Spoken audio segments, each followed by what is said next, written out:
स्तर पर उनके अंदर राजीव जी आ गए थे, पुराने वाले। शायराना अंदाज में बोला, क्या होता है, पक्ष विपक्ष नहीं, सब समकक्ष हैं।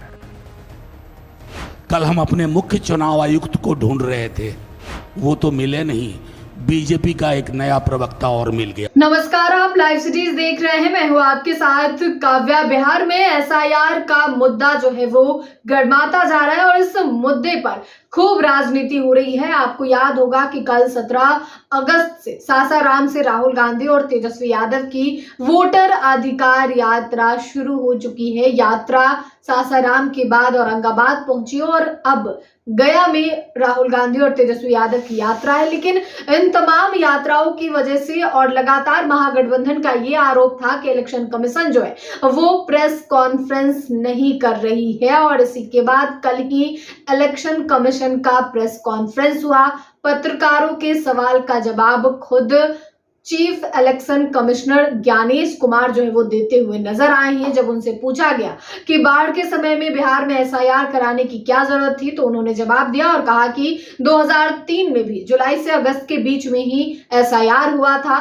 तो इन तमाम सवालों के जवाब हुए, लेकिन महागठबंधन की ओर से जो है ये कहा जा रहा था कि ये तोड़ मरोड़ के पत्रकारों के सवाल का जवाब नहीं दिया गया, बहुत ही तोड़ मरोड़ के जवाब दिया गया इलेक्शन कमीशन की ओर से। और अब दिल्ली के कॉन्स्टिट्यूशनल क्लब में आरजेडी सांसद मनोज झा दहाड़ते हुए नजर आए। उन्होंने आरोप लगाया है इलेक्शन कमीशन पे और कहा है कि हम इलेक्शन कमीशन में अपना चीफ इलेक्शन कमिश्नर ढूंढ रहे थे, लेकिन हमें बीजेपी का एक नया प्रवक्ता मिल गया है। आप खुद आरजेडी सांसद मनोज झा को सुनिए कि वो क्या कुछ कह रहे हैं।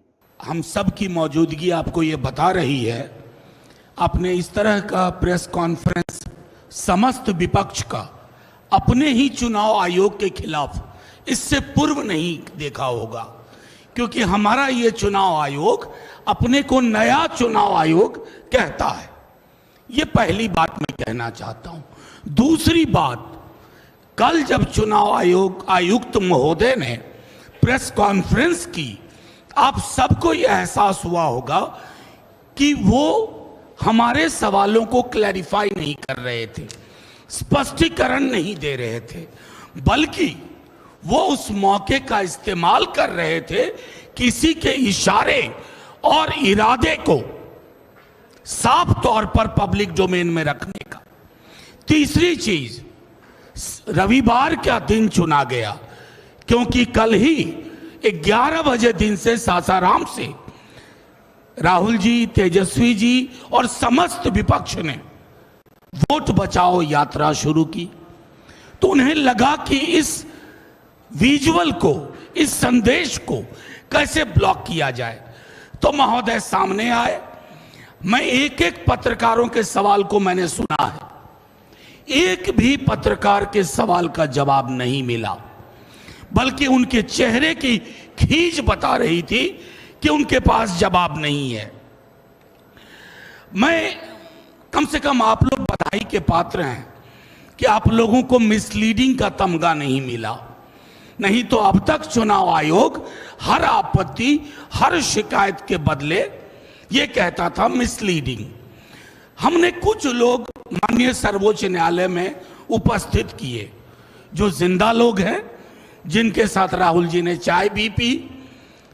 अब उसके लिए अगर कोई सरकाज़म में लिखे तो लिख सकता है, a great T with ghost, भूतों के साथ चाय एक शाम। और कोई फर्क नहीं पड़ता है चुनाव आयोग को, क्योंकि चुनाव आयोग नकार रहा था।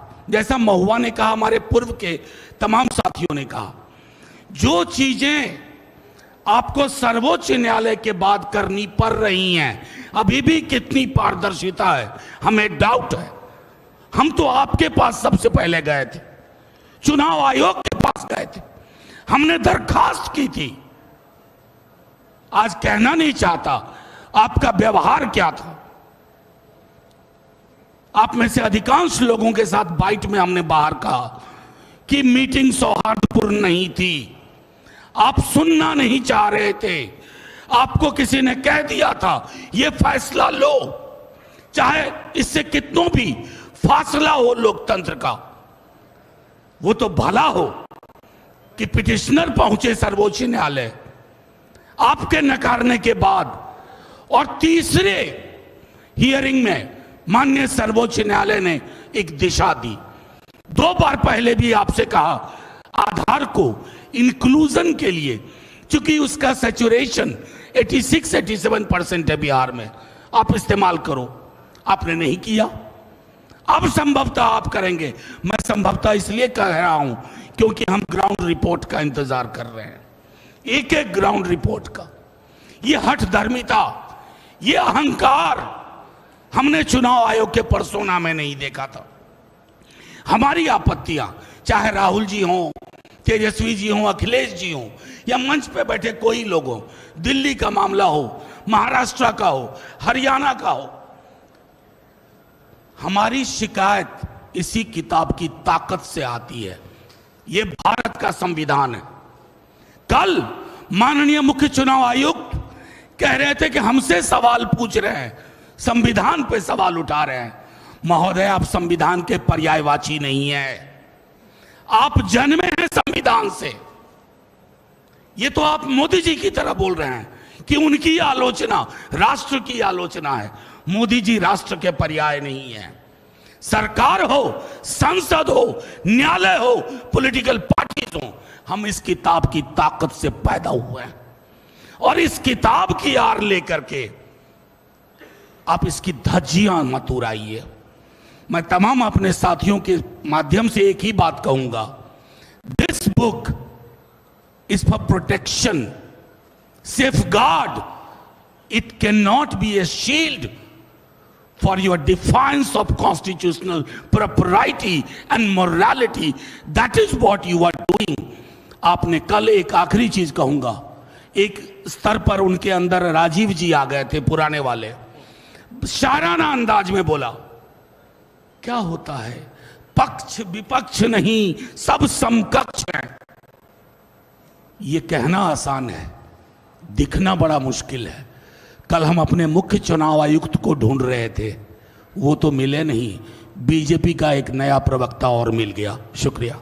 तो आपने आरजेडी सांसद मनोज झा को सुना, एक तरफ जहां उन्होंने कई आरोप इलेक्शन कमीशन पे लगाया है और कहा है कि ये लोग बीजेपी के एक नए प्रवक्ता हैं। इसके अलावा उन्होंने यह भी कहा है कि दिन कौन सा चुना गया, 17 अगस्त रविवार, जिस दिन वोटर अधिकार यात्रा महागठबंधन की शुरू हुई और उसी दिन इस प्रेस कॉन्फ्रेंस को कराया गया। पत्रकारों के एक भी सवाल का जवाब जो है वो ठीक से नहीं दिया गया इलेक्शन कमीशन की ओर से। इन तमाम चीजों के आरोप मनोज झा लगाते हुए नजर आए हैं, आपने वीडियो में सुना है। अब देखना होगा कि वोटर अधिकार यात्रा में क्या कुछ होता है। एक तरफ जहां राहुल गांधी और तेजस्वी यादव की यात्रा में लोगों की खूब भीड़ हो रही है, हजारों की संख्या में लोग जो है वो तेजस्वी और राहुल गांधी के काफिला के पीछे चल रहे हैं, लोगों की लाइनें लग रही हैं। तमाम तस्वीरें हम आपको दिखा रहे हैं और इस बीच मनोज झा का ये बड़ा बयान है। तो फिलहाल के लिए इतना ही। साथ ही चैनल को सब्सक्राइब करें, फेसबुक पेज को लाइक करें। वीडियो देखने के लिए आपका धन्यवाद।